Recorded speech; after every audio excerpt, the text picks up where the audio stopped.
বৃষ্টি পানি সড়কে জমে চলাচলের ভোগান্তি, গাড়ির উপর থেকে সড়কের মোড়ে কাজ করে নতুন অভিজ্ঞতা। বৃষ্টির কারণে সড়কে আজ প্রচুর পানি জমে, গাড়ি চলাচলের সময় পথচারী কাদা পানিতে প্রায় বেঁচে থাকে।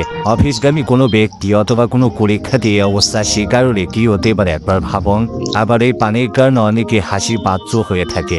চলার পথে দেখলাম সড়কে এক পাশে অনেক পানি জমে আছে, পাড়িতে যাবার চেষ্টা করেও ব্যর্থ হলাম।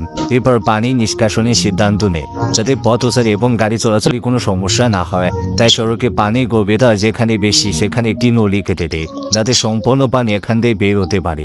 কাজটি কেমন হলো অবশ্যই কমেন্টস করে জানাবেন। কিন্তু দুঃখ বিষয় সড়কে এত সমস্যা থাকলেও তার সংস্কারে কেউ এগিয়ে আসে না। তাই সড়ক কেমন জলাবদ্ধ থাকতে তার সবাই মিলে একসাথে কাজ করতে হবে, কারণ সড়কে অনেক বড় বড় গর্তও থাকে আর পানি পড়তে থাকে তা বোঝার উপায় থাকে না, ফলে দুর্ঘটনা ঘটতে পারে। এরপর একটু সামনে যেতে ইউ আকৃতি মোড় পেলাম, যেখানে অনেক বসতি এবং একটি মসজিদও রয়েছে। তাই মোড়টি গাড়ি চলাচলে একটি ঝুঁকিপূর্ণ স্থানও বটে। এজন্য চলতি অবস্থায় গাড়ির উপর থেকে ঝাড়ু দেওয়া শুরু করি। পরীক্ষা শেষে মোড়ে দুপাশে দুটি স্পিড ব্রেকার দেয়।